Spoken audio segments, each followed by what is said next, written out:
Então, pessoal, mais uma vez, boa noite para todo mundo. Pelo que eu estou vendo aqui, que mandaram mensagem, o Eduardo vai fazer prova na próxima semana. E tem mais alguém que vai fazer prova na próxima semana? Tem mais alguém? Eu, professor, A Janine vai fazer prova. Eduardo, qual que é a certificação? Janine, qual a certificação?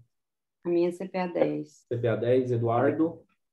A 20, Gustavo. A 20, show de bola. Tem mais alguém, pessoal, que vai fazer a prova? Fala comigo. Então, vamos lá.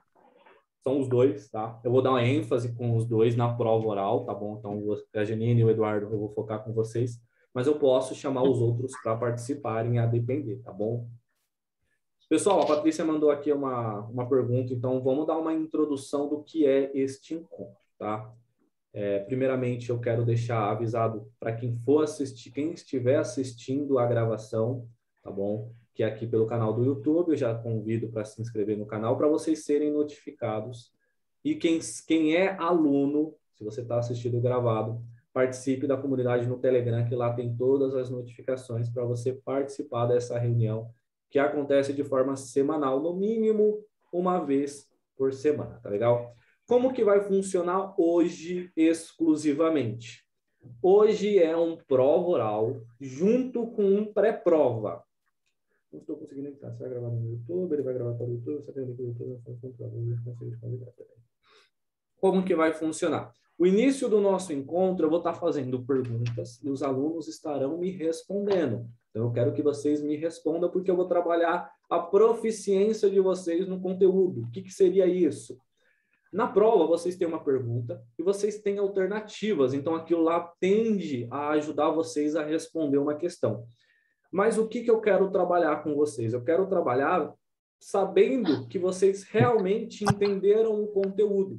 Então, vocês respondendo as perguntas que eu fizer sobre determinado conteúdo, por exemplo, o que é um fundo reservado, por exemplo, e vocês conseguirem me responder sem um enunciado, sem alternativa, na prova não vai fazer diferença vir de A a Z ou de Z a A sobre o fundo reservado, porque você soube me explicar o que é um fundo reservado. Então, é isso que eu venho trabalhando com os alunos e tem surtido muitos efeitos. Então, a prova oral serve exatamente para ver se você aprendeu ou se o seu desempenho, por exemplo, num sistema de simulado, está sendo por decoreba de questão, coisa que nós não queremos que você faça.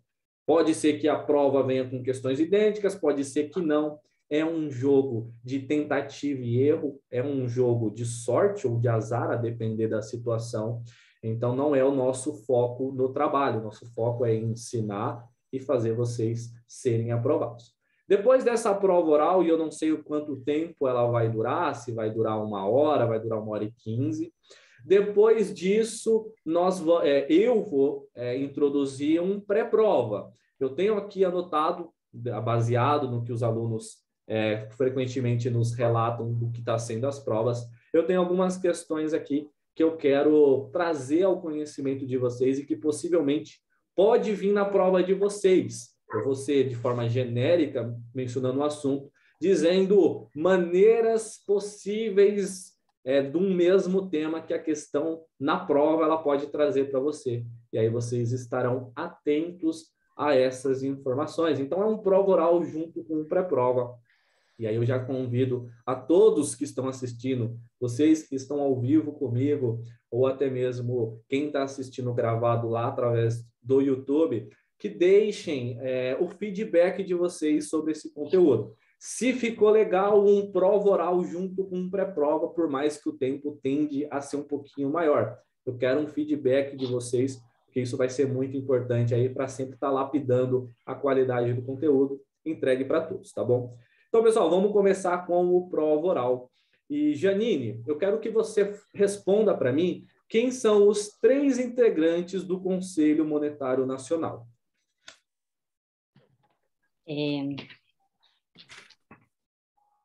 Calma. Eu vou te ajudar, tá bom? Eu vou falar um dos 3. O primeiro é o ministro da Economia.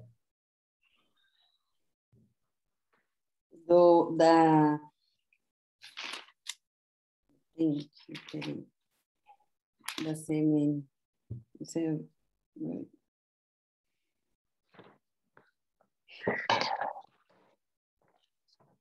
Calma aí, professor. Sem problema. Presidente do Bacen e secretário da Fazenda do Ministério da Economia. Exatamente. Então, quais são os três integrantes do Conselho Monetário Nacional?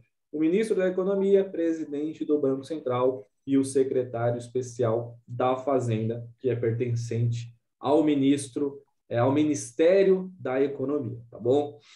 Eduardo, o CMN, eu não vou entrar no mérito que o CMN é normativo, que o Bacen e a CVM são executivos e cada um tem suas funções. Eu não vou entrar muito nesse mérito, porque é um conteúdo bem maçante, mas, assim, bastante que eu falo em quantidade de funções, mas teoricamente é simples, né? Nós aprendemos ali que basicamente o Conselho Monetário é o chefe que ele não de fato executa, mas ele dá as diretrizes. E ele basicamente dá diretrizes de 4 políticas. Eu vou te ajudar com uma. Uma delas é a política monetária. Então, o Conselho Monetário vai e dá as diretrizes sobre a política monetária. Eduardo, quais são as outras 3 políticas que o Conselho Monetário Nacional dá as diretrizes? Fiscal, Fiscal, a credi- correto. creditícia e a cambial. Correto, perfeito. Então, o Conselho Monetário Nacional ele é o responsável ali para ditar as regras, digamos assim, sobre o meio circulante, que é a política monetária, a questão de troca de moedas, seria o câmbio, também nas modalidades de crédito, que nós sabemos que o crédito, em todas as suas modalidades, movimenta toda uma economia, desde ao deficitário que está em dívida, ao deficitário que quer dinheiro para iniciar um projeto, porque o agente deficitário não é só quem está devendo dinheiro, mas é aquele cara que quer iniciar um empreendimento, um projeto, mas ele não tem recurso suficiente. Então, ele precisa de dinheiro para financiar a operação desse empreendimento. Então, o agente deficitário não é só o cara endividado, é o cara que quer iniciar algum projeto. Então, o mercado creditício é um dos mais importantes de uma economia. Aí sobra o fiscal, né, que é toda aquela parte que o brasileiro ama, né, um paraíso fiscal da qual nós moramos. E aí falei de todas que são as 4. Show de bola, Eduardo. Deixa eu ver o que mais eu vou perguntar. Sobre banco múltiplo, banco comercial, banco de investimento. Janine, explica para mim como que funciona para um banco múltiplo ser um banco múltiplo. Tem algumas coisas que ele deve ter e algumas coisas que ele pode fazer ou ter. Explica para mim como que funciona essa questão, Janine, por favor. Então, o banco, para ele ser múltiplo, ele precisa ter a carteira comercial ou de investimento. Ele pode ter várias outras carteiras, mas para ele ser um banco múltiplo, ele precisa ter ou a comercial ou a de investimento. Correto. É... E aí eu falo para mim também sobre a questão de CNPJ, como que funciona? Então, então, é isso que eu ia. A minha dúvida na questão é essa, mas quando eu vejo na prova eu sei responder. Mas acho que ele pode ter ele tem que ter um banco, não, é um CNPJ para. Agora eu não consigo lembrar. Um É um CNPJ para CNPJ para cada várias carteira. carteiras. Isso, Para cada carteira? Isso, um CNPJ para cada carteira. Se ele tem 4 carteiras, 4 CNPJs. Então, se ele tem, então, o banco múltiplo, se ele tiver a carteira comercial e a de investimentos, ele só vai ter 2 CNPJs. Isso, mas aí sobre balanço, como que ele pode fazer? Ele tem que divulgar cada balanço em cada CNPJ ou ele pode colocar em um único CNPJ? Não, ele pode pôr em um único CNPJ. Exatamente. Então, esse é o ponto que eu queria bater com vocês aqui. Existem 2 situações. Uma deve e a outra pode. O que deve? Deve ter um CNPJ para cada carteira, mas o balanço pode ser divulgado em um único CNPJ, que normalmente nós falamos que é aquele CNPJ matriz da instituição financeira. Lembra desse detalhe? Show de bola. Eduardo, Então, pode falar, Janine. um minutinho. Ele deve ter um CNPJ para cada carteira, exato, e ele pode fazer o balanço com um CNPJ só, né? Exatamente, isso, ele pode né? juntar tudo num único CNPJ e divulgar os resultados da carteira comercial, da carteira de investimento, da arrendamento mercantil, ele joga tudo junto, tá bom? Pode jogar lá tudo junto no único CNPJ, mostrando os resultados. Uhum. Eduardo, fala para mim quais são as 4 ferramentas que nós temos da política monetária.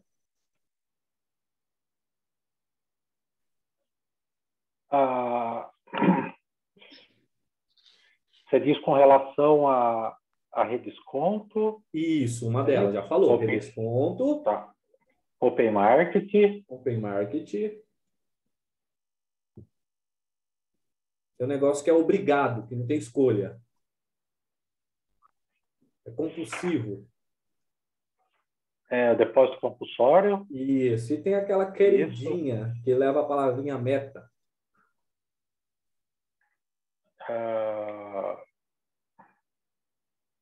Através da Selic Meta, você diz? Exatamente. A Selic Meta, que é a taxa básica de juros da economia, ou em outra definição, a Selic Meta é o principal custo da economia brasileira. Porque a taxa de juros da economia, ela é o principal custo de uma economia. Ela que vai ditar todos os outros custos. Afinal, a taxa do CDI ou a taxa DI, ela é baseada na Selic Meta. Os financiamentos, os empréstimos, é baseado na Selic Meta. Selic Meta vai caindo, o custo de um financiamento vai caindo. A Selic Meta vai subindo, o custo de um financiamento vai subindo. Vocês que trabalham em instituições financeiras, vocês podem observar isso. Como que está funcionando toda a sistemática de empréstimo imobiliário. Estava bastante aquecido quando a taxa Selic estava a 2%, e aí agora a Selic já está batendo acima dos 6%, aí o financiamento vai ficando um pouco mais caro, enfim. Então, a Selic Meta, ela é o principal custo de uma economia, que no caso é a economia brasileira, é a taxa básica de juros da nossa economia. Então, ela é uma ferramenta, sim, da política monetária, tanto que os 3 que nós falamos, os outros 3, é executado pelo Banco Central, e a Selic Meta é determinada pelo Copom, que é um colegiado do Banco Central. São 8 diretores do Banco Central, mais o presidente do Banco Central, que ele vem com um voto especial. Por que voto especial? Porque nós temos 8 diretores, então existe a possibilidade de empate. Claro que, desde que eu acompanho o mercado, eu sempre vejo ali votação unânime entre os 8 diretores, mas existe uma possibilidade de empate. 4 quer, 4 não quer, e aí o presidente do Banco Central vem exatamente com um voto especial para desempatar essa votação, tá bom? Então, são as 4 principais ferramentas para se exercer ali a política monetária. Muito bom. Janine, fala para mim... Gustavo, Oi. Peraí. É que a hora que você fez a pergunta, é que tá travando bastante, eu não sei por qual motivo. Mas se é na internet, se é porque tá os microfones ligados, mas tá travando a tua voz. Você pode só repetir a pergunta? Pessoal, só primeiro confirmam para mim, para todos estão travando a minha voz? Para mim, normal, Gustavo. Tá, então possivelmente é alguma conexão mesmo. Normal também. Beleza. Então, Janine, eu perguntei pro Eduardo quais são as 4 principais ferramentas da política monetária. O que é política monetária? O mercado monetário é o mercado de curto prazo, tá? É aquele mercado, por exemplo, meio circulante, né? O dinheiro que nós temos faz parte do mercado monetário, que é de curto prazo. Quais são as principais ferramentas? São as 4. É a taxa de redesconto, certo? O depósito compulsório, o open market, ou mercado aberto, como quiser chamar, e a taxa Selic, ou a Selic Meta, tá bom? Então, são essas 4 ferramentas. Não vou entrar no mérito aqui. Se fosse falar, o redesconto é um empréstimo que o Banco Central faz para as instituições. Depósito compulsório é um pedacinho do dinheiro que o banco recebe, que fica lá no Banco Central retido. O open market é a compra e venda de título público. E a taxa Selic é o principal custo da economia brasileira. É a partir dali que nós vamos nos basear em tudo, tá legal? Basicamente, em tudo que gera custo numa economia, normalmente nós estamos se baseando na Selic Meta, ou, se olhando mais pelo lado privado da coisa, nós estamos olhando pela taxa DI, que também anda muito junto com a Selic. Mas, com a Selic over, olha só. E, Janine, você consegue explicar para mim, de forma bastante simples, para ver se você conseguiu entender a diferença de Selic Meta e Selic Over? Você consegue explicar para mim, Janine? O que é Selic Meta e o que é Selic Over? Eu não consigo te explicar. Não consegue? Não tem problema. Não. Eduardo, você consegue explicar para mim a diferença? Vamos tentar, Gustavo. Por A favor. Selic Meta, como você falou, é a taxa básica da economia nossa, né? Uhum. Ela é definida pelo Copom, Correto. certo?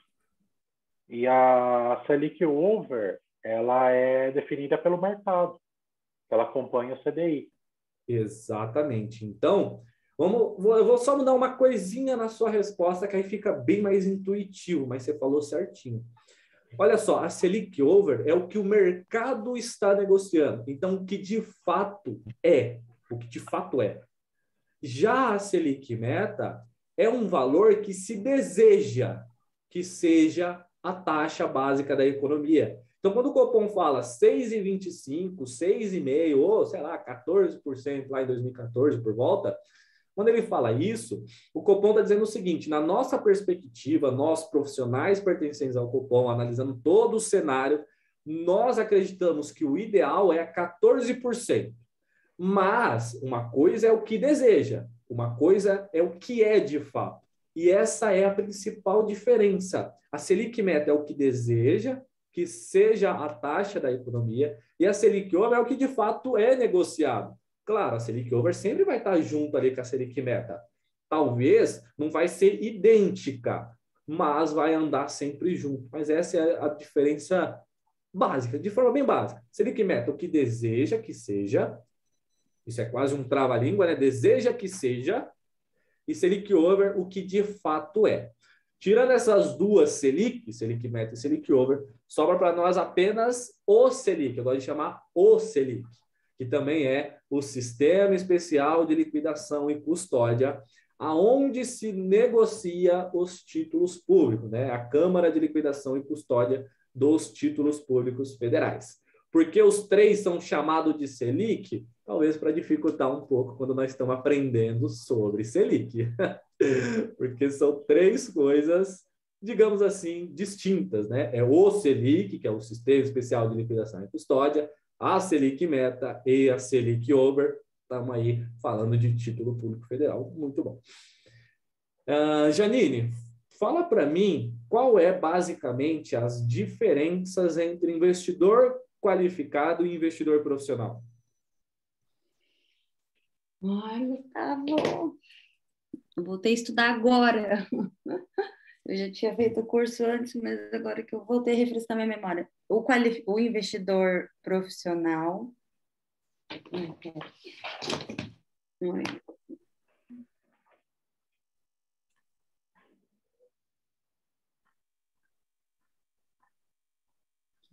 Prefiro não responder. Sem problema. Então, vamos lá que essa eu vou responder. O Eduardo quer responder para nós? Como que está aí? Vamos lá, vamos tentar. Por favor. Investidor qualificado é o investidor que ele possui a certificação, né? E ele possui aí, ou possui 1 milhão de reais aplicados.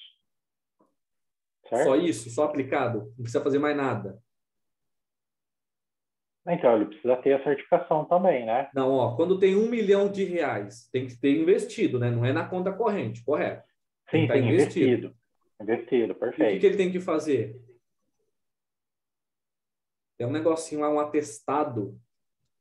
O API. Não, API? Não. Atestar por escrito a condição de investidor tá. qualificado. Então, ele tem que ter 1 milhão de reais investidos e atestar por escrito a condição de investidor qualificado. Ele atesta que ele é investidor qualificado. Então, lembra disso, é importante. Beleza. Não basta ter somente 1 milhão e ainda está investido. Também tem que atestar por escrito. E a outra opção, como você mencionou, é ter uma certificação. Então, Ou o cara tem recurso para um nível de investidor qualificado, ou ele tem condição técnica para investidor qualificado. Show de bola. E o profissional? Beleza. E o profissional, ele possui acima de 10 milhões aplicados. Gustavo, mas no caso, por exemplo, uma instituição financeira, ela é considerada como um investidor profissional, né? Correto. Beleza. Uma corretora de títulos, né? Uhum. Que vai movimentar ali os valores, né? Uma coisa também importante, Eduardo, responde para mim. Todo profissional qualificado, ou melhor, investidor qualificado, ele é profissional? Não, não, porque ele não tem o valor, né? E todo profissional, Agora, ele é qualificado? sim. Exatamente, porque é uma hierarquia, correto? Perfeito, Veja só, se o correto. cara tem 10 milhões de reais, ele tem um, né? Digamos assim, ele tem um. Mas se o cara tem acima de 1 milhão, ele pode ter 2, 3, 4. Ele não tem os 10 do profissional. Então, todo profissional, ele é qualificado, mas nem todo qualificado é profissional. Isso é importante para o dia da prova de vocês, tá legal? Porque pode vir um negócio assim, um determinado... isso aqui é do pré-prova, né? Eu não vou falar, não. Depois eu falo. Isso aí já é do conteúdo do pré-prova, que nós guarda lá para o final. Bora, vamos continuar o prova oral. Gustavo, Oi. Gustavo, só tira uma dúvida minha, só para a gente encerrar o Selic. Título público federal, ele é liquidado na taxa Selic, certo? Na Selic, que é a Câmara de Liquidação. Uhum. E o título público privado é na B3? Mas aí, na verdade, está tendo um pouco de confusão. Olha só. Você falou que o título público federal, ele é do Selic, tá certo? Mas aí você falou assim, título público privado. Ou ele é público, ou ele é privado. Não pode ser público privado. Então, é título privado. Entendi. Aí é na B3. Aí na B3, beleza. Isso. No Selic é somente títulos públicos. Só. Aí, título privado, ações, título de renda fixa, B3. Beleza, obrigado. Bom, por que B3? Porque foi uma junção de empresas. A BMF, junto com a Bovespa, junto com a CETIP, hoje nós temos a B3. Então, BMF era mercados de derivativos, mercado futuro, né? BMF. Bolsa e mercadorias futuros. Bovespa era o mercado à vista, onde você comprava ações. E CETIP era onde comprava os títulos privados. Só que aí um foi comprando a outra, né? Virou BMF Bovespa, depois foi e comprou a CETIP e virou a B3. E aí eu vou até continuar nesse assunto, porque eu sei que possivelmente já surgiu na cabeça de vocês. Eu quero até que vocês deixem aqui no comentário se vocês já tiveram dúvida da diferença de distribuidora e de corretora de valores imobiliários. Deixa aqui no chat, quem está assistindo gravado, deixa no comentário do YouTube. Coloca aqui que eu quero ver, quero já interagir com vocês agora. Se vocês já tiveram dúvida entre corretora e distribuidora. Por quê? Qual que é a diferença entre uma e outra? Coloca aqui. Agora não tem mais diferença, não é? Não tem mais diferença, mas possivelmente alguém já pensou assim, mas qual que é a diferença? Alguém já pensou isso? Já ficou com a dúvida se tem ou não diferença? E se não tiver ninguém, eu falo, os caras tá fera demais. Sim, muitas dúvidas ainda. Show. Sim. É que, na verdade, eu acabei de ver essa aula e eu vi que não tem diferença nenhuma hoje em dia as duas. Uhum. Mas qual que é a diferença? Antigamente, quando tinha a BMF e a Bovespa, por exemplo, a distribuidora, ela entrava no Bovespa e a corretora na BMF. Se eu não estiver falando enganado, que às vezes eu foge da cabeça e eu inverto, mas quando era separado, uma podia entrar, por exemplo, na BMF, mas ela não podia entrar na Bovespa. Mas, quando se junta e vira tudo uma empresa só, acabou a diferença entre corretora e distribuidora, tá bom? Então, a efeito, não vão cobrar isso de vocês, mas a efeito de prova, só para vocês não se permitirem confusão, hoje não tem mais distinção entre corretora e distribuidora, tá bom? A legislação foi avançando e hoje, basicamente, as duas podem fazer praticamente a mesma coisa, mas é muito comum nós sempre vermos o quê? As corretoras, né? Então, quando você vai olhar as instituições que nós sempre estamos falando do quê? De corretora de valores imobiliários, é a CTVM que nós conhecemos. Dificilmente vê alguma com nomenclatura de distribuidora, mas não tem diferença mais hoje, tá bom? Por quê? Porque virou tudo uma empresa só, Brasil Bolsa Balcão, que é a B3. Janine, Oi. Fala para mim. Gustavo, só finalizando ali o investidor qualificado.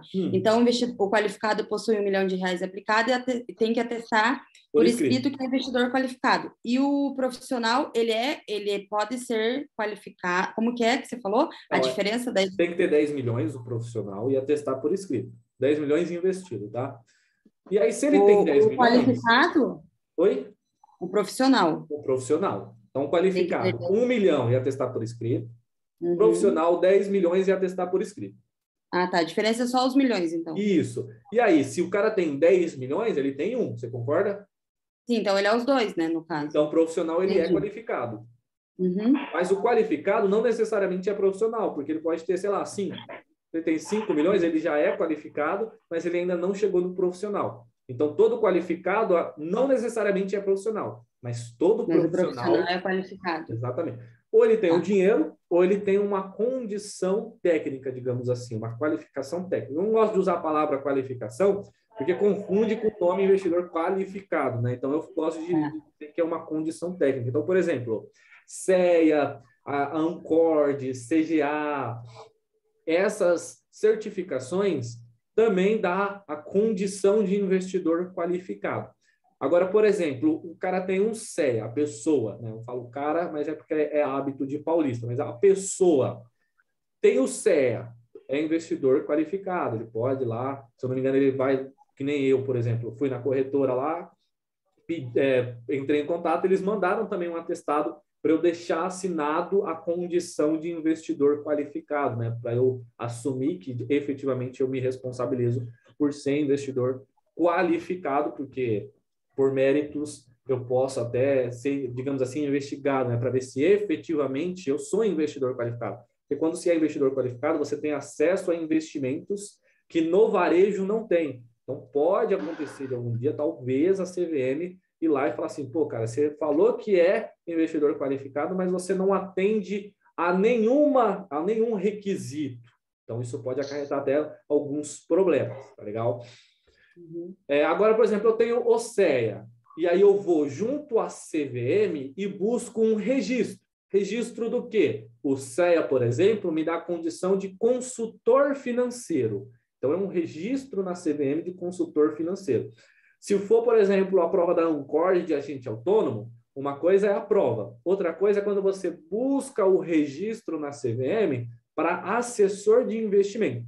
Quando você tem um registro devidamente autorizado pela CVM, automaticamente você vira investidor profissional. Que é o nome? É profissional. Você exerce uma profissão no mercado financeiro. Então, olha só, o CEA qualificado, consultor financeiro profissional, tem um registro na CVM. Um Ancord qualificado, virou um assessor de investimento profissional. E serve para as outras, por exemplo, CNPI, aí busca o registro na CVM de analista de investimentos. Um CGA busca um registro na CVM para gestor de recursos. Funciona nessa etapa que eu estou dizendo para vocês, lembrem? Claro que isso na prova não vai efetivamente cobrar de vocês, nunca vi cobrar, né, pelo menos. Mas só para vocês entenderem como que funciona essa sistemática, ou você tem dinheiro, ou você tem uma condição técnica capaz. Essa distinção, isso mesmo, mesmo que eu não tenha 1 milhão, sim, se você tem o CEA e não tem 1 milhão investido, e quiser ser qualificado, você pode, porque você tem a condição técnica. É uma condição técnica, ou o valor investido, ou, no melhor dos casos, os dois, né? Os dois. Queria eu ter os dois, tá? Mas não tem os dois. Tá bom. E essa distinção existe pelo grau de risco, tá? Então, talvez a prova... eu já vou dar spoiler da pré-prova. Meu Deus do céu, não tem como não explicar e dizer que o que vai cair na prova, né? Mas na prova pode vir cobrando de vocês sobre por que existe investidor qualificado e investidor profissional. É por causa do grau de risco. Então, nós temos uma hierarquia, vamos colocar assim, uma hierarquia. Aqui embaixo é o investidor comum, o investidor de varejo, pode ser algumas nomenclaturas. depois o investidor qualificado e depois o profissional.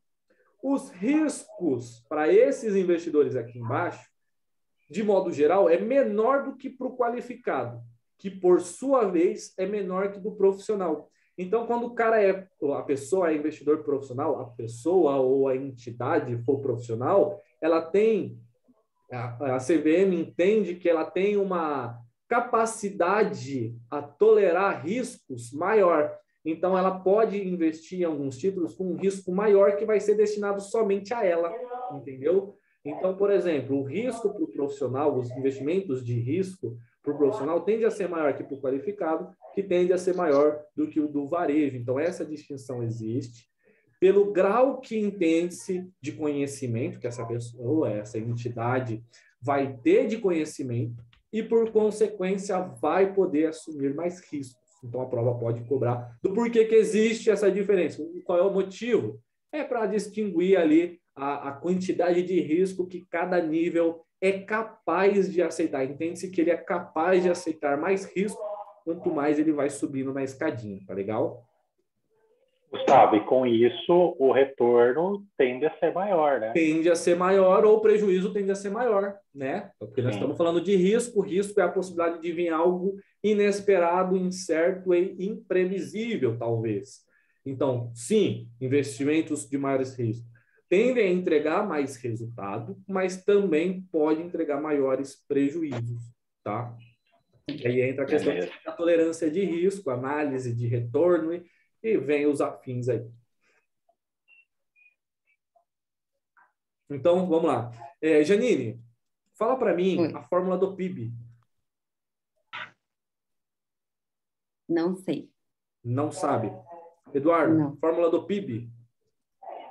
O consumo, mais o investimento, mais o gasto do governo, mais as importações, menos as exportações. Não, ao contrário, né? As exportações menos as importações. Que também pode ser chamada de exportações líquidas, correto? Correto. E também esse pedacinho leva um outro nome. O que é isso? As exportações menos importações é o que na nossa economia? Seria a balança comercial? Exatamente, perfeito. A Rebeca mandou uma pergunta. Clube de investimento é considerado investidor qualificado ou profissional? Clube de investimento ele só vai ser considerado profissional caso os recursos do clube de investimento seja gerido por um administrador de carteiras autorizados pela CVM. É o que eu falei. O cara tira um CGA, busca um registro na CVM e vira gestor de recursos. Ele pode exercer a função de gestor de recursos. Se o clube de investimento contratou esse administrador de carteira, esse gestor, aí o clube é considerado investidor profissional. Só se ele for administrado por um gestor autorizado pela CVM, tá bom? Tá, o que eu ia falar? O PIB, Janine, eu quero que você fale para mim a respeito da ótica do PIB. Em qual ótica nós analisamos? Veja bem, eu, Gustavo, vou vender um celular para você, Janine. Existem duas formas de nós analisarmos. Analisar o Gustavo vendendo para a Janine, que é pela ótica de produção. Mas nós podemos analisar a Janine comprando o celular, que é a ótica de consumo. Qual é a ótica que nós usamos no PIB? No final, dá praticamente na mesma, tá? No final dá praticamente não, dá na mesma, né? O Gustavo vendeu 1.000 ou a Janine comprou por 1.000. Vai dar na mesma, né? Mas qual é a ótica que nós usamos no PIB aqui no Brasil? É a de consumo ou a de produção? É de consumo. Exatamente. Só isso que eu queria perguntar. A ótica de consumo. Como eu falei, não dá diferença no final, mas é legal entender que nós olhamos sempre pela ótica de consumo. Se fosse pela ótica de produção, existe 3 principais fatores que podem produzir numa economia. É o setor agrícola, tá? A parte agrícola, a parte industrial e a parte de prestação de serviços. Então, quando você vê alguma coisa de PIB pela ótica de produção, lembra desses 3 carinhos que são eles que vão mandar. Agrícola, industrial e prestação de serviços. Mas nós olhamos o cálculo pela ótica de consumo. A fórmula, então, é o consumo mais... investimentos, que aí nós estamos falando teoricamente, seria assim, o consumo seria das famílias, né? Os investimentos, quando nós falamos de investimento, nós estamos falando meio que indiretamente do consumo das empresas, né? Que é os investimentos que elas estão fazendo, digamos assim, né? Eu gosto dessa distinção para nós associar os integrantes de uma economia. Então, é consumo mais investimentos, mais o gasto do governo, mais as exportações líquidas. Exportação menos importação. Então, olha na fórmula. Exportação menos importação. Então, ordem alfabética, se ficar na dúvida lá no dia, o E vem antes do I. Então, uma balança comercial superavitária positiva, teve mais exportação do que importação. Ó, exportação, 10. Importação, 8. Números aleatórios. Superávit de 2. Correto? É a balança comercial, 2. Então, uma balança comercial superavitária, mais exportação do que importação. Uma balança comercial deficitária é mais importação do que exportação. Então, olha só, exportação, 8. Importação, 10. 8 menos 10, menos 2. Então, ela é deficitária. Lembra disso no dia da prova de vocês. Ordem alfabética. Tá legal? Eduardo, quantos itens tem na cesta do IPCA? Nossa, acho que são 350. Exatamente, muito bom. E quem calcula? Quem calcula perdão. O IPCA. Quem calcula o IPCA? Seria o Copom? Não. Começa com I, Não. Depois vem o B. IBGE. Exatamente, show de bola. Janine, a prova gosta bastante de perguntar a composição do IGPM. Ela gosta, viu? Pensa uma prova que às vezes gosta de perguntar qual é a composição do IGPM. Fala para mim a composição do IGPM. É aqueles da porcentagem? O primeiro é o IPA, vou te ajudar. O IPA. 60%. Isso, depois. O IPC tem 30%, o INCC tem 10%. Exatamente, é isso, a prova gosta bastante disso. Vamos pular agora, vamos lá para fundos de investimento, tá? Eduardo, quais são os tipos de fundos que nós temos? São 4, um deles é o aberto. Quais são os outros? O fechado, o exclusivo e o reservado? Exatamente, show de bola. Janine, fala para mim os prestadores de serviço de um fundo de investimento. Aquele que é o administrador. Correto. O diretor. Não tem diretor. Não, espera. É o administrador, o gestor, o custodiante e o distribuidor. E tem um que é independente e vai lá meio que fiscalizar. O que vai de vez em quando, que é o... Começa com A. Pera. Autorregulador. Autorregulador. Não. Alguém deu uma... Não. Quem falou Auditor. Isso. Aí, muito bom. É o auditor, ele é independente. Isso significa o quê? Ele não pode trabalhar para a instituição que administra, né? Ele tem que ser independente para não ter conflito de interesse. E aí ele vai lá fazer aquele check-up para ver se está tudo ok lá, se o que eles estão falando condizem com o que é a realidade. Beleza? Show de bola. E Gustavo? Oi. Eu não sei, essas perguntas depois vai estar na prova para a gente responder? Como assim você fala? É que você falou que depois vai ter uma prova, né? Então, eu vou falar algumas questões que pode vir cair na prova, tá? Não que eu vou trazer a questão aqui, eu vou dizer mais ou menos a estrutura e o que pode cobrar e o que pode ser de resposta, tá bom? É porque ali a pergunta anterior que você fez, acho que é Gustavo, o nome dele, você perguntou quem calcula o IPCA, né? Que ele falou o IBGE. E antes você perguntou quantos o quê que você perguntou para ele? Quantos itens tem na cesta do IPCA? Na minha prova não caiu isso nenhuma vez. Então, a prova não vai cobrar cada item, essas coisas, mas é legal você entender o que são esses itens, o que é o IPCA, o que é o IGPM, é um índice de preço. Então, o que ele vai fazer? Ele vai medir a variação de preços em um determinado período. Preços do quê? Dessa cesta. Então, por exemplo, o IPCA tem 350 itens. Então, ele vai lá, pega o preço do arroz, do feijão, da energia elétrica, da gasolina, enfim, ele vai pegar uma cesta de 350 itens e vai medir a variação de cada um desses itens.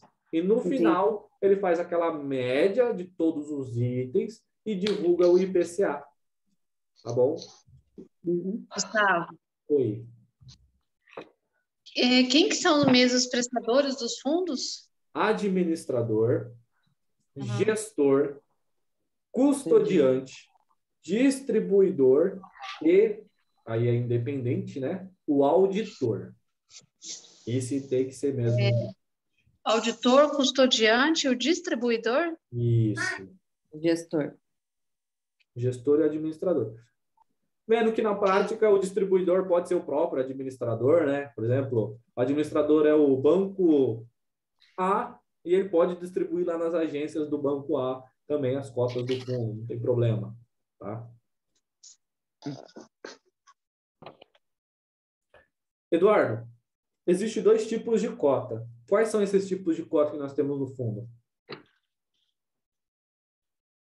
Uma é no comecinho do mercado e a outra é no final. A cota de abertura e de fechamento. Exatamente. Você sabe a diferença e aonde se aplica essas cotas? A cota de abertura, ela é iniciada com o fechamento da cota do dia anterior. Patrimônio líquido do dia anterior, correto. Do patrimônio, isso. E a do fechamento é a do patrimônio líquido do fechamento do dia. Exatamente. Então, se dá no final do dia, é bastante intuitivo o nome. E, por exemplo, um fundo de ações pode usar cota de abertura?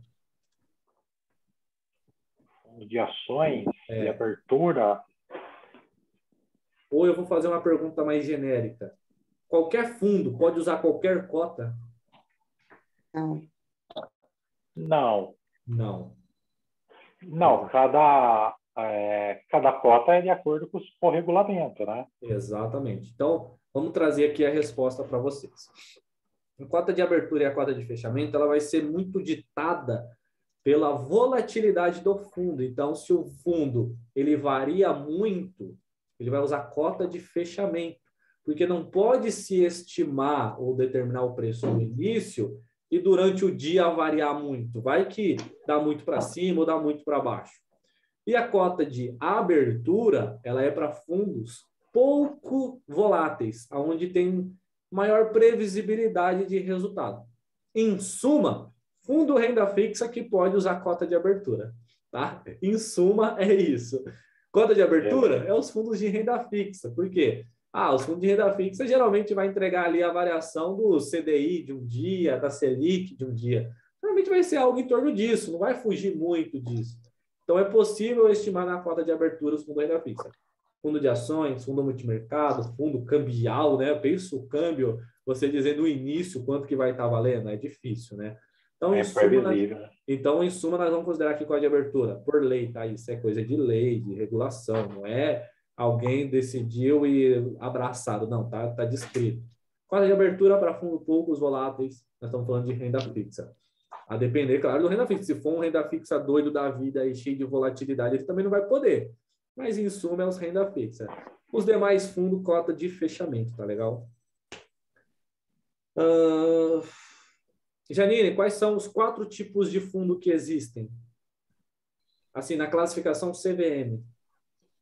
É o fundo de renda fixa, o fundo de renda variável. Correto. O fundo de ações. Que é o renda variável, é o mesmo. Ah, não, tá. Então, renda É o- fixa, renda variável, aí tem lá o do doleta, do dólar, e é o quê? De responder assim, eu fico nervosa. É o de renda fixa, renda variável, Cambial. cambial, Isso, é aquele que não tem a obrigação de respeitar cambial. nenhuma regra. É o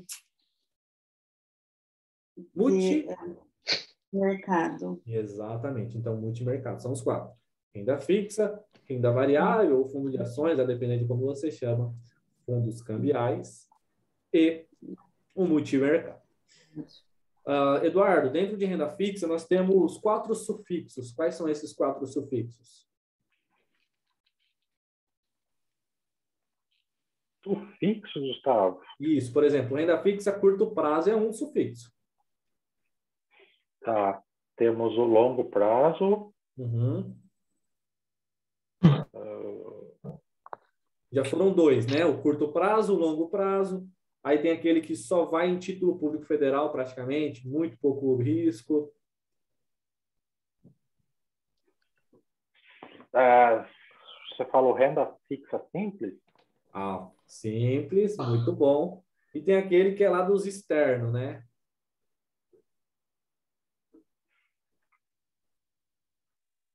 Que é do quê, perdão? Externo, alguma coisa externo. O que é externo?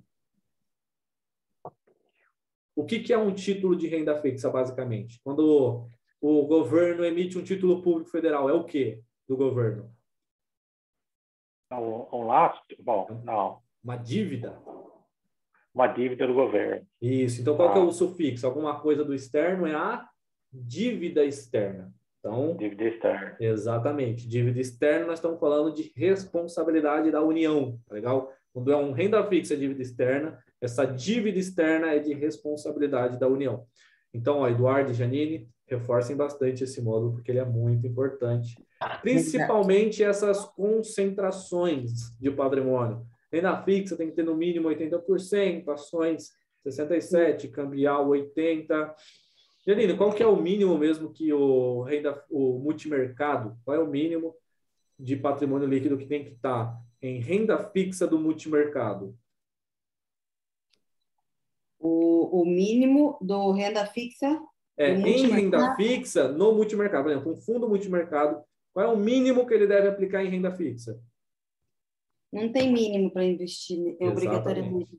Exatamente. Então tá esperta. É isso. Não tem. Multimercado não tem. Tá Gustavo, bom. quando eu estou respondendo, que eu estou vendo, eu sei, mas para responder assim eu já fico nervosa. Não precisa Mas ficar se nervosa. tiver as Não, questões ali é mais depois fácil dessa para prova, você vai ver responder. como vai ficar fácil. Depois dessa prova, você vai ver como vai ficar fácil. Eu tenho que passar nessa prova segunda-feira. Eu sou obrigada a passar. Vai passar. Então vamos lá. Fundo imobiliário, qual é o mínimo que ele deve distribuir dos lucros? Eduardo. Nossa, eu não lembro, Gustavo. Peraí. Começa com Imobiliário. 9. 90, né? 90, Não, coloca 95? mais 5. 95. Isso, no mínimo, 95% dos lucros deve ser distribuído. Isso é a lei que manda, tá bom? Que é o de ações que Beleza. você está falando, né, Gustavo? Não, fundos de investimento imobiliário. Tá? Imobiliário. Agora eu quero fazer uma pergunta para vocês, vamos ver. Pode ser qualquer um. E agora eu quero que todos participem da reunião. Todos. Eu quero que vocês me digam. Qual que é a diferença? Quantas classificações de fundos de investimento existe para a Receita Federal? Por exemplo, na classificação CVM, nós estamos falando que tem multimercado, que tem fundo de ações, tem fundo cambial, tem renda fixa a curto prazo, renda fixa a longo prazo, renda fixa dívida externa, tem um monte aí para a CVM. Para a Receita Federal, são quantos?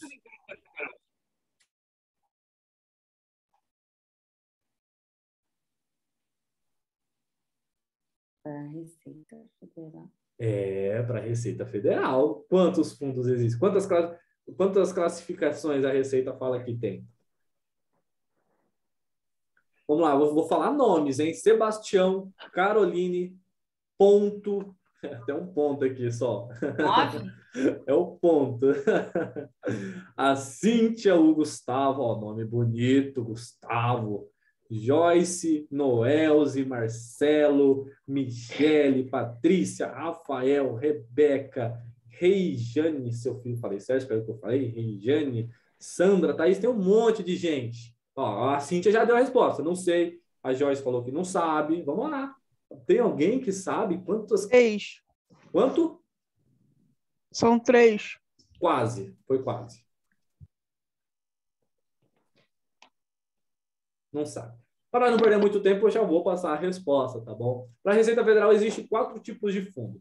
Os fundos curto prazo, os fundos longo prazo, os fundos de renda variável e os fundos de imóveis. É isso que a Receita classifica lá para tributar. Pronto, 4. Nem ideia, 4. A Patrícia acertou. Sebastião acertou também. São 4 para a Receita Federal. Curto prazo, longo prazo, renda variável e imóveis. São os 4 fundos que a Receita determina. A Receita não vai criando muito caso, não. A classificação CVM existe pela distinção dos riscos inerentes aos investimentos, né? O fator de risco, renda fixa. Qual é o fator de risco de renda fixa? A variação das taxas de juros e índices de preço. Tá? Então, esse é um exemplo. Fundo cambial. O risco inerente ao fundo cambial está associado à variação da cotação de moeda estrangeira frente à moeda nacional, por exemplo. Então, é isso. A CVM faz classificação dos fundos pelo risco. E a Receita Federal vem de forma bastante simples para classificar sobre o tributo, como que vai fazer a tributação. Tá legal? Nunca vi cobrar em prova nem nada, mas é conhecimento essencial para vocês, porque tem questão lá a respeito... fica para o pré-prova, tá? Fica para o pré-prova. Vamos lá. Vamos falar agora um pouco também de renda fixa e renda variável, rapidinho. Vamos passar em alguns conceitos que ainda já entra no pré-prova, tá? Janine, ações têm risco de crédito? De crédito, não. Por quê? O que é o risco de crédito? De deixar de pagar, porque ações já é da pessoa, né? Exatamente. O risco de crédito é quando você empresta dinheiro e tem um risco de não receber. Então, sei lá, empresta o dinheiro lá para o cunhado e o cunhado não te paga. Você estava correndo esse risco. Mas quando... E aí, eu quero que vocês se atentem também à questão de risco e de fato. Depois eu vou falar isso também no pré-prova. A diferença de risco e fato. O risco é uma possibilidade. Quando acontece, não é mais risco, é um fato. E não existe mais risco, porque já se concretizou. Então, isso na prova pode fazer diferença para vocês. Me cobrem se eu esquecer, que tem muita informaçãozinha legal para a pré-prova, mas se eu esqueci, me cobrem lá no decorrer do pré-prova para eu falar tudo, tá? Eu posso esquecer. Vamos lá. Deixa eu ver mais.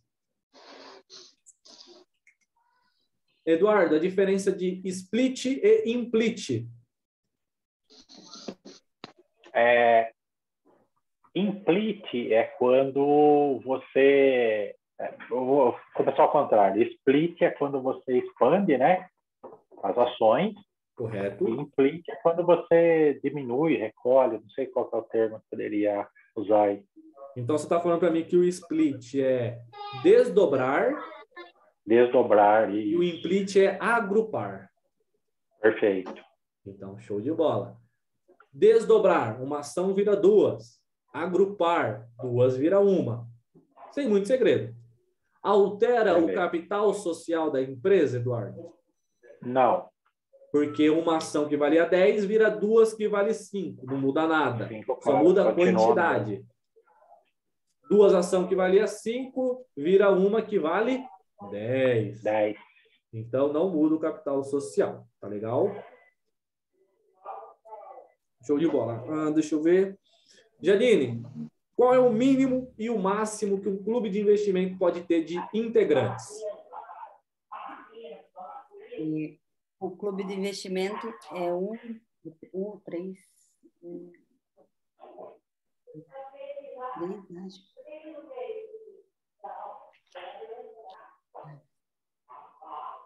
Lembra? 3? Mínimo 3, tá certo? Então, no Mínimo mínimo 3 entregantes. Qual é o máximo? 9, 10, 9. 10. Coloca vezes 5 esse 10. Hã? Vezes 5. 10 vezes 5. Uhum. Exatamente. Então, o mínimo que um clube de investimento pode ter? 3 integrantes. É o mínimo. Qual é o máximo? 50. E aí tem uma regra de concentração por investidor. Então, nenhum integrante pode ter mais do que um X percentual das cotas. Então, por exemplo, somos 3. Eu, você e o Eduardo. Eu não posso ter mais do que quantos por cento das cotas desse clube, Janine? Isso é importante porque é questão de prova também. Do clube de investimento? Qual é o máximo que pode ter em cotas desse clube? Cada um.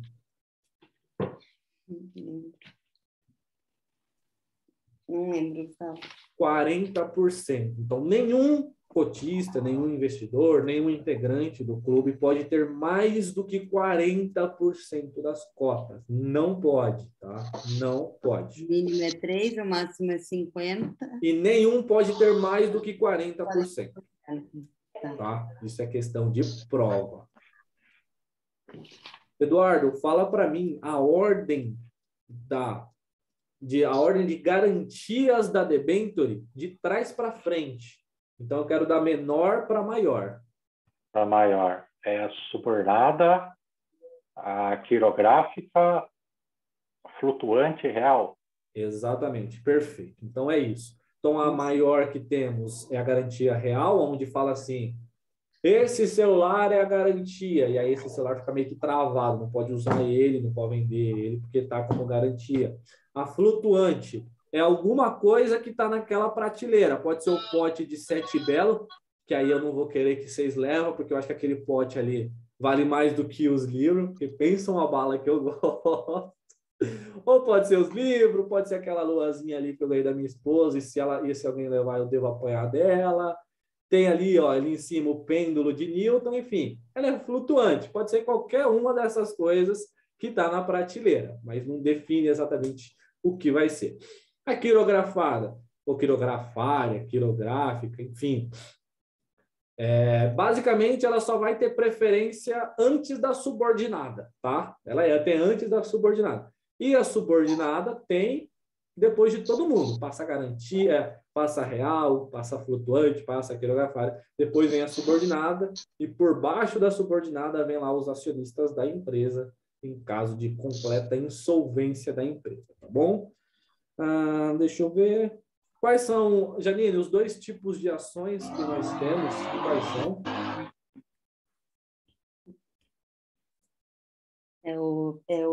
Ações são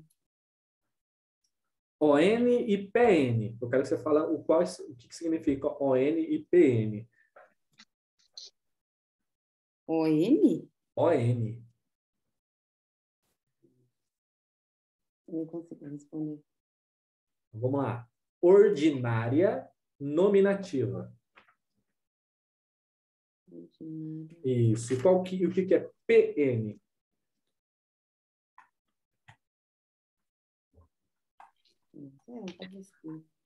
Preferencial nominativa. Então, são as 2 ações que existem. As ordinárias ou as preferenciais.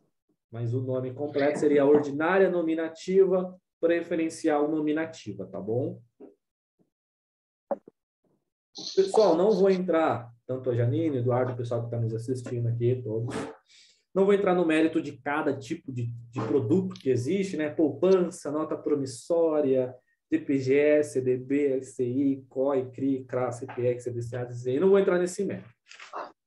Vou passar aqui, eu vou passar alguns check-up e, na verdade mesmo, eu vou dar início ao pré-prova agora, 21h10. Então, às 21h10, nós estamos iniciando o pré-prova. Então, vamos lá. Vou começar falando de um modo geral sobre os títulos, digamos assim, de renda fixa, tá? Primeira coisa que eu quero que vocês se atentem. A isenção do imposto de renda vai se dar para pessoa física, não para PJ. E normalmente a isenção de imposto de renda nos títulos de renda fixa estará associado a títulos do agronegócio ou imobiliário. Olha só, LCI, LCA, CRI, CRA.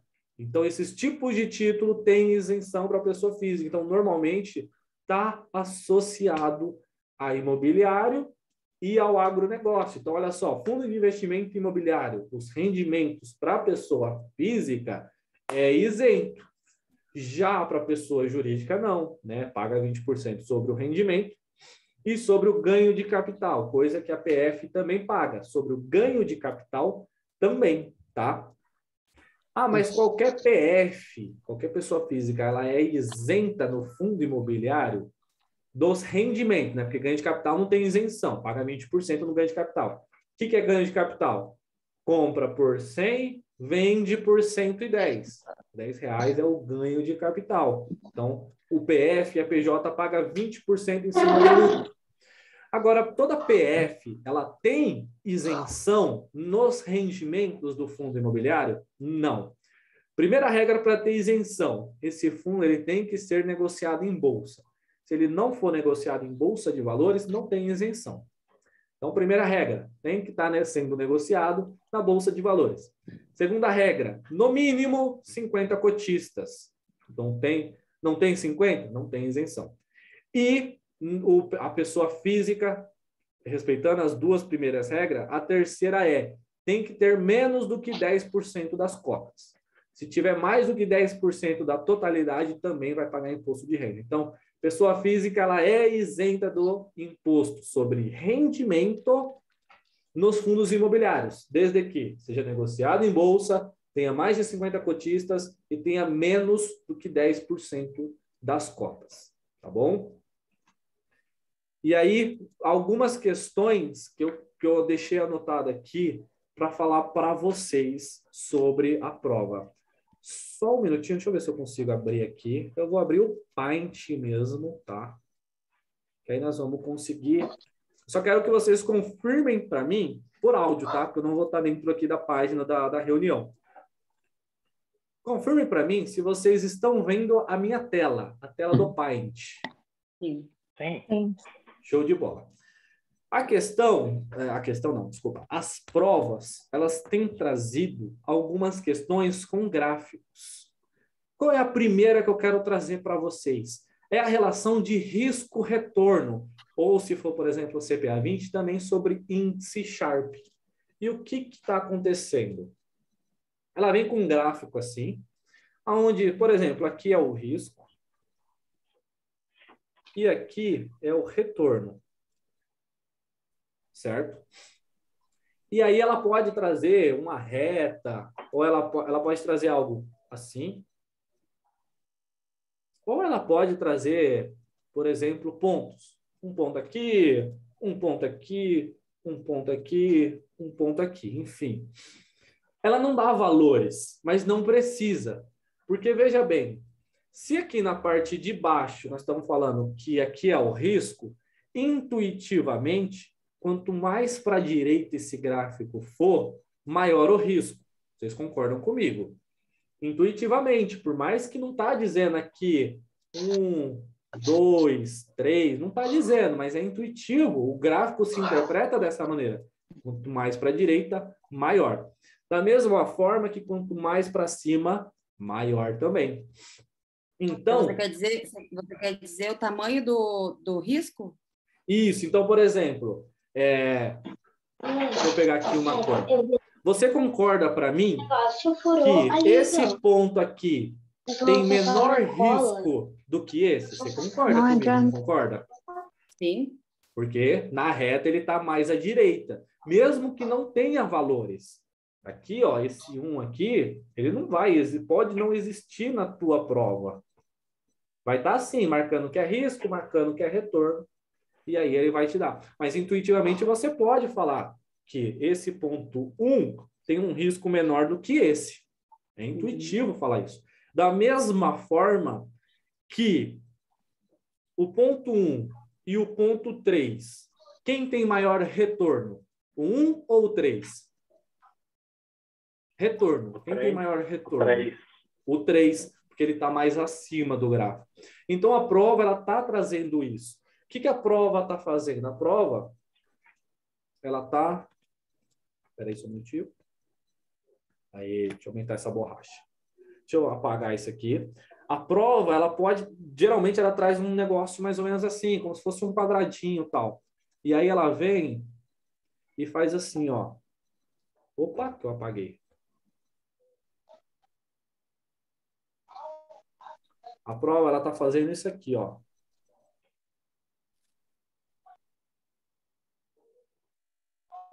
Ponto A, ponto B e ponto C. E aí ela vai te perguntar o seguinte, de forma racional, qual investimento é escolhido frente ao outro? Então, assim, qual é a preferência de escolha? Como que vocês diriam? Quem escolhe C como primeiro lugar? Tem alguém que escolheria o investimento C em primeiro lugar aqui? Caroline, o Eduardo, a Janine, tem alguém que escolheria o ponto C? Não, Gustavo, eu escolheria, não antecipando, mas um A. Então, você escolhe o A primeiro. E depois do A, quem você escolhe? O B. E depois o C. Por quê? É isso. Olha só, para um mesmo retorno, qual que é o mesmo retorno? Peraí, deixa eu pegar lá. O B e o C, né? Tá tendo É que o apareceu mesmo um negocinho retorno. para mim aqui. Ó, para um mesmo retorno, não, mesmo risco, desculpa. Ó, para um mesmo grau de retorno, porque ele está aqui na horizontal, para um mesmo grau de retorno, que é esse X aqui, ó, o A e o B estão no mesmo nível de retorno. Porém, o A, ele está num risco menor. Olha onde ele está aqui. Ele está nesse Y. E o B está nesse Z. Então, o A tem o mesmo retorno que B, porém com menos risco. Então, o A antes de todos. E aí, nós analisando o B e o C, olha só, eles estão no mesmo grau de risco. B e C, mesmo grau de risco. Mas o B entrega um retorno acima. Onde está o retorno de B e aonde está o retorno de C? Então, os dois têm o mesmo risco, porém B entrega um retorno maior. Então, a questão pode perguntar isso. É preferível A na frente de B e B na frente de C?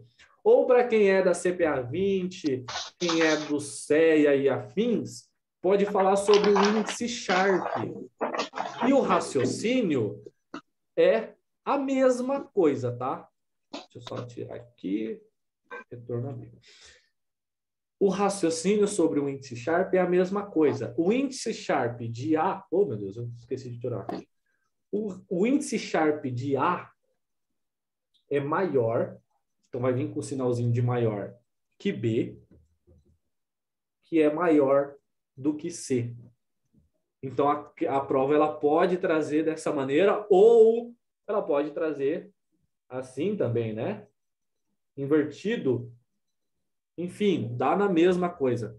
Então, se atentem, pode trazer esse gráfico, tá? Pelo que eu estou vendo, a prova ela está trazendo esse tipo de gráfico. E aí vocês se atentem. Ah, não vai entregou. Uma aluna relatou para mim, mas ela não entregou o valor e eu não consegui compreender. Mas aqui, se for o que eu estou imaginando, como é esse tipo de questão, não precisa de valores. Você vai interpretar segundo o gráfico. Então, esse é um tipo de questão que pode vir para qualquer certificação. Se for perguntar sobre o retorno e uma escolha racional, todas as certificações. Agora, se perguntar, por exemplo, de índice Sharpe, aí nós já estamos falando, por exemplo, de CPA 20 ou de CEA, tá legal? Uma outra questão que pode ser de gráfico também é os gráficos pizza sobre fundos de investimento. Nós vemos lá que um renda fixa, qual é a composição dele? No mínimo 80% em renda fixa, correto? Mas a prova ela pode fazer isso aqui com vocês, ó. Ela pode fazer isso aqui com vocês.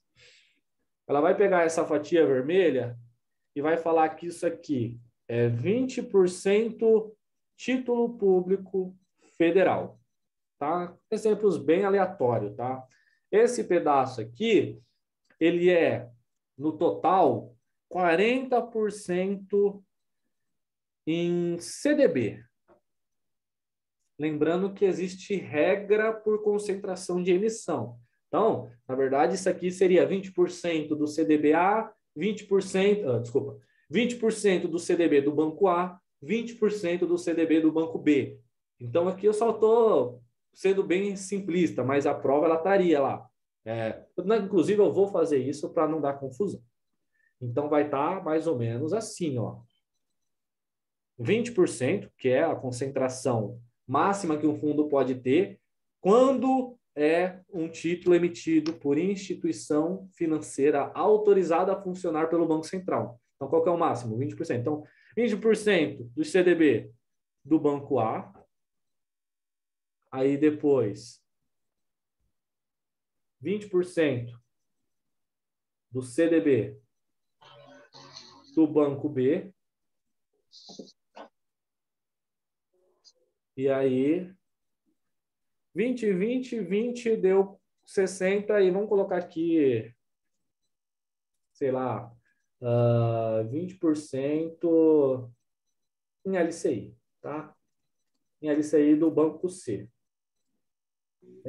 Bem simplório mesmo exemplo. Então, a questão, a prova, ela está trazendo isso.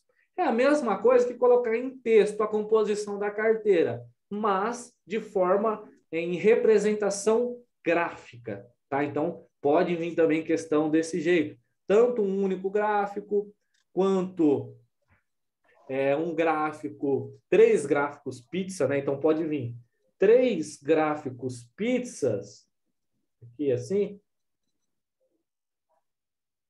E aí ele vai querer saber quais são as classificações. Então, aqui ele vai dar, por exemplo, será um renda fixa, né? Então, ele trará lá as informações aqui associadas a uma renda fixa. Nesse aqui, por exemplo, vai ser renda variável. Então, ele vai trazer que aqui é ações da Petrobras, aqui é ações da Vale, aqui é ações da PetroRio, aqui é ações de outra empresa, que vai bater lá 67%. E aí pode ser que esse aqui seja um multimercado, aonde não vai ter nenhuma das regras. Dentro dessa composição aqui, não vai ter 80% de renda fixa, não vai ter 67% de ações, não vai ter 80% de câmbio, de moeda estrangeira, não vai ter nada. Não, nenhuma das regras que nós conhecemos lá, 67%, 80%, não vai ter nenhuma sendo respeitada. Quando não tiver, é um multimercado. Lembra disso. É um multimercado quando não tiver nenhuma regra respeitando. Não tem 80% de renda fixa, não tem 67% de renda variável. É um fundo multimercado. Lembrando que no renda fixa é interessante entender se não tem, por exemplo, lá uma pizza assim, né? Ó. Isso aqui é 97% em título público federal. Então, isso aqui não é um renda fixa, é um renda fixa simples. Tomem cuidado, porque talvez na primeira alternativa apareça somente renda fixa, mas 97% já entra lá naquele sufixo que é 95% no mínimo em títulos públicos federais ou títulos de emissão privada de risco igual ao risco dos títulos públicos. Então, às vezes é só renda fixa ou às vezes é renda fixa com algum sufixo. Lembrem disso, tá bom? Uma outra coisa, e aí já é para aquelas certificações que contemplam cálculos. Quando a questão ela trazer alguma taxa 20% ao ano, isso serve para aquelas certificações que contemplam cálculo. Então, CPA 10 e 20, por enquanto, agora nós já não estamos falando com vocês. Estamos falando com o CEA, estamos falando com o Acorde. Esses 20% você tem que se atentar a um detalhe. Se esse é nominal ou se é efetivo. Isso significa o quê? Se é 20% ao ano com capitalização mensal, você vai fazer o seguinte processo. Você pega os 20 e divide por 12, que é a quantidade de meses ao ano, e o resultado, que é ao mês, você vai capitalizar e fazer, por exemplo, uma taxa equivalente. Então, eu quero saber uma taxa equivalente para o semestre. Então, esse X aqui vai funcionar da seguinte maneira.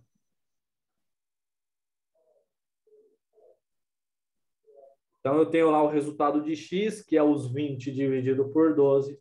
O que eu vou fazer? 1 mais X elevado na sexta, se eu quero ao semestre, por exemplo. Por quê? Porque ele era nominal. Agora, se a questão ela falar o seguinte, determinado título rende 20% ao ano, é uma afirmativa. Ele rende 20% ao ano. E você quer saber ao mês, você não faz aquela simples divisão. Aí você faz taxa equivalente, que aí vai ser lá 1 mais 0,20, que é os 20% em forma decimal, elevado, por exemplo, eu quero ao mês, e essa taxa é ao ano, eu quero 1 sobre 12. Lembra o que eu quero sobre o que eu tenho. Lembra dessa fórmula que é fatal no dia da prova para você matar a questão. O que você quer? Eu quero um mês. O que você tem? Ó, eu tenho 12. 1 sobre 12. Então, 1 mais 20 elevado a 1 sobre 12. Então, se atentem nessa informação. A taxa ela é nominal? Se ela é nominal com capitalização mensal, 20 dividido por 12. Aí você capitaliza ela e descobre que lá no ano, no final do ano, vai dar um resultado maior do que 20, porque os 20 eram nominais. E aí, se você capitalizar, vai dar maior do que 20. Agora, se de fato rende 20, aí você já faz a taxa equivalente para o período que você deseja, tá bom? A outra informação é sobre a questão do private bank, né? Tô vendo aí que a prova tá gostando desse tal de private bank. Aqui não vai caber. Mas ele quer saber qual é o mínimo, né, que tem que ter aplicar, ou qual é o mínimo que o cliente tem que ter para ser considerado private bank. 3 milhões. Não tem negócio, não tem segredo. Veio lá alguma coisa de o mínimo que precisa ter, segundo lá o código de regulação, é 3 milhões para private bank. Essa é a questãozinha que está vindo aí com frequência na prova. A prova também ela vem muito com banco múltiplo. Oi, alguém me chamou? Gustavo, aquele exemplo anterior que você mostrou dos 3 gráficos de pizza lá, a prova está cobrando assim, está vindo as composições de cada um e, por exemplo, perguntando que tipo de fundo que é? Isso, vai estar nas alternativas. Leitura... Vai estar assim, A, B, vai estar assim, renda fixa. Beleza. Renda variável, cambial. Aí vai estar renda variável, renda fixa. Ou multimercado. Ou multimercado, vamos colocar um MM. Aí vai estar lá C. Naquele exemplo que eu dei, se eu não me engano, foi renda fixa, renda variável e o multimercado. E o multimercado, isso. Então, aí que é a resposta daquele exemplo que eu dei. Então, é dessa forma que a questão está vindo, tá bom? Tá bom. E a outra questão que eu ia mencionar é sobre banco múltiplo. Sempre vem uma questão, eu vejo os detalhamentos, uma questãozinha é sobre banco múltiplo. Qual que é a informação que eu quero que vocês se atentem? Normalmente, a prova vai trazer assim, uma carteira comercial composta, um banco múltiplo, composto pelas carteiras de investimento e arrendamento mercantil, está autorizado a exercer qual função? E aí vai dar as alternativas. Normalmente, tá? Eu não vou garantir isso para vocês, mas normalmente ele vai estar falando sobre esse cara aqui, ó. Ele não vai estar falando desse cara aqui embaixo. Ou, se for comercial e arrendamento, ele vai estar falando desse cara aqui. Então, dica para vocês, se atentem bastante ao que a carteira comercial e investimento está autorizado a fazer. Comercial, autorizado a receber depósito à vista, fornecer conta corrente. Banco de investimento, comercial, empréstimo de curto e médio prazo, investimentos, a carteira de investimento. Empréstimos de médio e longo prazo. Está autorizado a administrar fundos de investimento, por exemplo, coisas desse tipo. Foquem nas atividades da comercial e de investimento, porque normalmente a questão vai querer saber, ela vai querer testar o seu conhecimento sobre as atividades das duas principais carteiras, digamos assim, que nós temos na nossa economia, tá legal? A próxima, eu já tinha falado com vocês, né, que é a diferença dos fundos para a Receita Federal e para a CVM. Já falei, né? CVM tem várias classificações, para a Receita Federal são somente 4. Mas a questão que mais cai é sobre curto prazo na classificação CVM e na Receita Federal. Para a CVM, o que é o curto prazo? É uma carteira onde o prazo médio ele é menor do que 60 dias. Se eu fiz o desenho certo, é isso? Menor do que 60 dias. Certo? E nenhum título pode ter mais do que 275 dias para o vencimento. Então, vai ter lá um curto prazo com 20 títulos. O prazo médio dá 48 dias. Legal. 48 dias, respeitou que tem que ser menor do que 60. Tá bom. Mas dentro desses 20, porventura, foi adquirido recentemente com 280 dias. Não pode. Ou se desfaz esse título, tem um tempo, né, para se ajustar, mas ele não pode. Nenhum título pode ter mais do que 275 dias. Ó, 300. Estou falando já coisa errada, desculpa. É 300. Opa! É 375 dias. Porque confunde com o 365, né? Que é o que nós conhecemos como ano. Porque 375, eu não sei, 1 ano e 10 dias, basicamente. Mas lembra, para a CVM, prazo médio de até 60 dias e nenhum título pode ter mais do que 375. Para a Receita Federal, o prazo médio de até 365 dias é curto prazo. Não tem esse negócio de dias para o vencimento, não tem nada. Para a Receita Federal, o prazo médio de um curto prazo é até 365 dias. Se o prazo médio for 366, ele vira longo prazo para a Receita Federal. Então, essa é a principal diferença que pode ser cobrada de vocês sobre o curto prazo da Receita Federal e o curto prazo da CVM, tá bom? Para a Receita Federal, só o prazo médio até 365 dias. Só. Para a CVM tem o prazo médio e o prazo máximo de cada título. E o máximo. Beleza. Uma outra coisa que está caindo é referente à tributação de renda fixa. Tem uma questão que parece que ela está vindo, é mais ou menos assim, ó. A tributação de renda fixa, ela é definitiva ou ela é compensável? E a resposta é que ela é definitiva. Por quê? Quando você resgata um CDB, vai se analisar que você ficou por 190 dias, a alíquota vai ser de 20%, e o imposto de renda ele é retido na fonte pelo responsável desse CDB. Então, ela é definitiva, ela não é compensável. Então, lembra disso, tá? A tributação, o imposto de renda e renda fixa, ela é definitiva.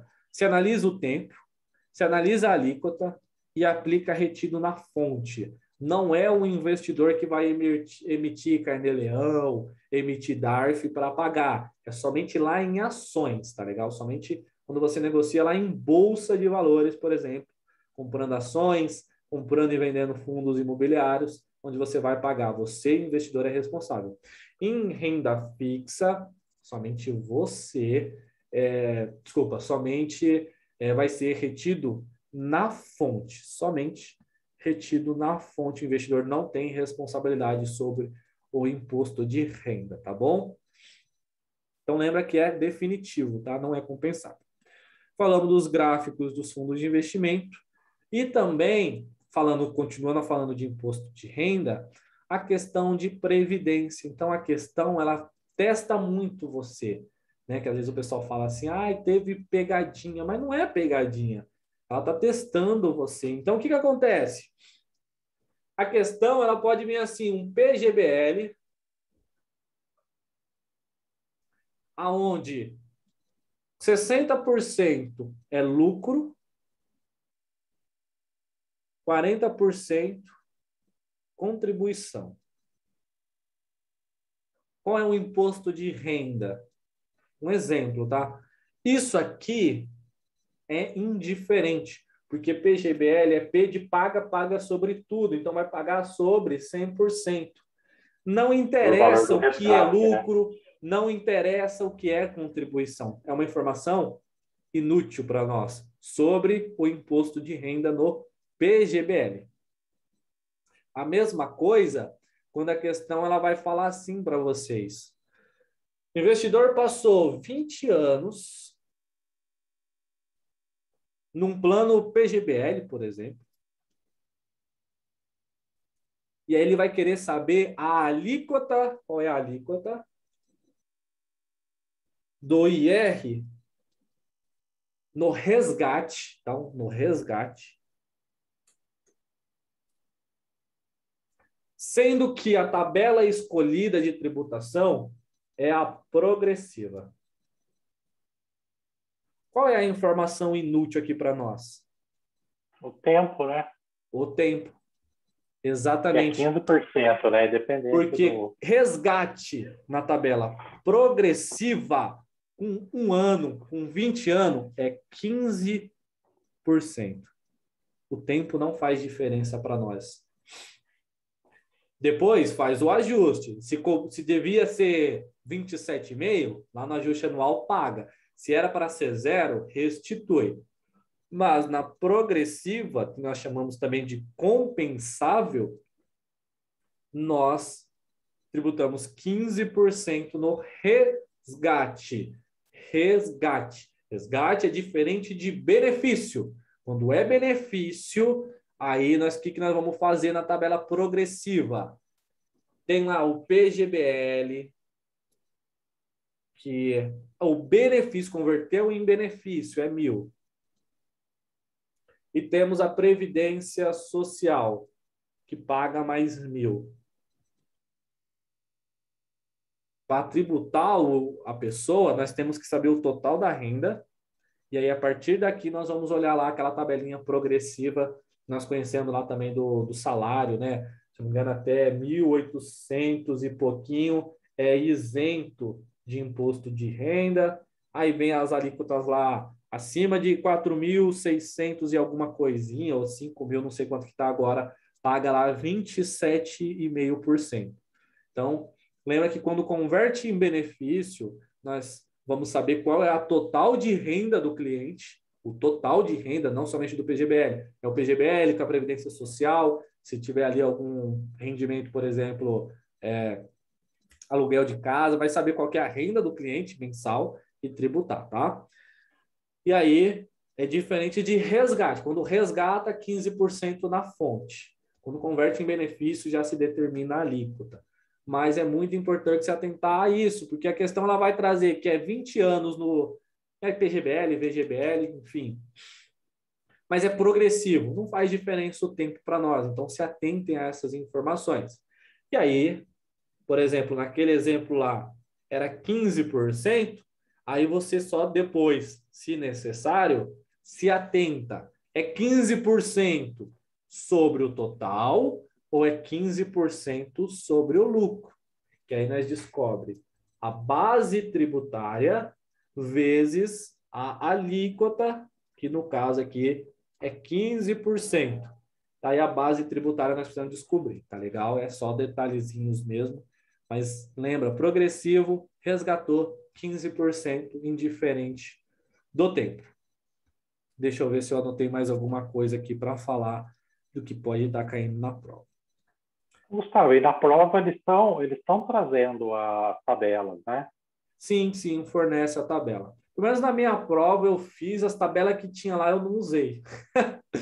Todas as tabelas disponíveis eu não usei. Olha que beleza. Tava Acaba lá, mas decorando, né? tava lá. Não, assim que eu falo assim, tava lá, mas nenhuma questão pediu. Nossa, Precisou. que utilidade, né? Mas geralmente sim, tá lá disponível, tá? Principalmente a progressiva. Eles estão trazendo as duas, né? Tanto a de renda fixa como a da Previdência. Isso, e lembra que a tabela regressiva da Previdência é diferente da tabela regressiva de renda fixa, tá legal? É aquela lá de 35, 30 e tal.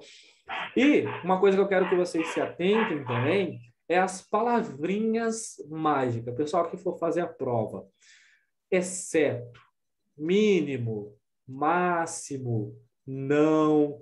Por exemplo, do banco múltiplo. Um banco múltiplo com carteira de investimento e arrendamento mercantil está autorizado a exercer qual função? Vai estar lá, alternativa A, B, C e D. 3 estarão erradas e uma é a atividade desse banco. Agora, se for o inverso, olha só. Um banco múltiplo com carteira de investimento e arrendamento mercantil não está autorizado a exercer qual função? Aí, entre as 3 alternativas, 3 é atividade do banco múltiplo, daquele banco múltiplo, e uma aqui não é atividade do banco múltiplo. E essa aqui é a correta, porque ele quer aquela que não é atividade. Então, olha só como uma palavra muda tudo. Então, se atentem, se ele quer uma atividade, que ele pode, ou que ele quer alguma que não é atividade. Porque suponhamos que ele quer que não é. Então, ele quer, a questão, ela está perguntando qual das alternativas não é uma atividade do banco múltiplo. É grande a chance da primeira alternativa, ou até mesmo da segunda alternativa, serem atividades do banco múltiplo. E aí você não se atentou na palavra não e assinalou a letra A, porque você leu assim, é atividade do banco múltiplo, ao invés de não é atividade do banco múltiplo. Então, uma palavra mata uma questão boba de vocês, então se atentem. Mesma coisa que eu falo é sobre as palavrinhas mínimo e máximo. Então, por exemplo, vamos falar de um fundo renda fixa. Qual é o mínimo que um fundo renda fixa precisa ter em renda fixa? Mínimo, 80%. Qual é o máximo que um fundo renda fixa pode ter em renda fixa? Eduardo, qual é o máximo que ele pode ter? 100%. 100%. Eduardo, qual é o máximo que um renda fixa pode ter em ações? 20%. Por que 20%? Porque o mínimo ele tem que ser 80% em renda fixa e o restante é o que sobra. Então, a palavrinha mínimo e máximo, a questão... isso aí é muito questão de prova. A questão, ela pergunta assim, qual é o máximo que um fundo de ações pode ter em título público federal? Qual que é o máximo? 33%. Por quê? 67% é o mínimo em ações. É o mínimo que um fundo de investimento em ações tem que ter em ações. Sobra quanto no máximo para título público federal, que é um título de renda fixa? 33%. Então, essas palavrinhas mínimo, máximo, exceto, não faz total diferença. E para nós fecharmos o nosso encontro, aquelas 3 dicas que eu deixo para todo o encontro que eu faço. 3 vilões no dia da prova: pressa, nervosismo e cansaço. Olha só, Você vai fazer a prova cedo e fica a madrugada inteira estudando, não vai te ajudar, vai te prejudicar, porque você vai fazer a prova cansado. Descanse bem. Esse carinha do meio, eu falo que é o da colher de chá, porque é o mais difícil de você lidar. Ansiedade, nervosismo, é muito difícil para alguns, para outros menos difícil. Mas todos que estão assistindo, que se for humano, tem a parte emocional e ansiedade e nervosismo faz parte. Então é uma colherzinha de chá, mas lembra, mentaliza que esse cara tem que ser controlado, você tem que botar ele no lugar dele. E o outro é a pressa, lê a questão correndo, aí entra lá, não leu aquela palavra não, leu a primeira alternativa, acha que é a certa e pronto. Leia as outras, certifique mais ainda, aumente ainda mais a tua chance de acerto naquela questão, mesmo que a primeira para você seja a certa, tá legal? Então, a pressa de ler correndo, fazer tudo correndo, não se atentar. O cansaço, então descanse bem, procure ter uma boa noite de sono, toma 1 litro de café para dormir. Não, brincadeira, toma um chá de camomila, né? Tem que tomar um chazinho. Tomar café não vai dar certo. E aí, você tenta descansar bem para o dia da prova de vocês. E aí, o nervosismo, a ansiedade, nós dá uma colher de chá porque é difícil controlar. Mas, se possível, controla. Se possível, bota ela no lugar para deixar esse negócio aí bacana. Pessoal, então esse é o nosso encontro de hoje. Eu vou me despedindo de vocês. Quase deu 2 horinhas, né? Desconsiderando um pouquinho lá, né? O tempinho que nós tentamos ter o acesso lá, mas passou aí de 1h30. Agradeço a presença de todos. Para quem vai fazer prova nos próximos dias, ficou com dúvida, manda lá na comunidade de alunos.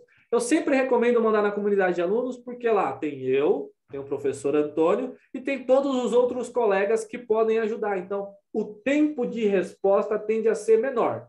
Mas pode me marcar lá ou manda no privado, onde vocês me acharem lá, manda mensagem.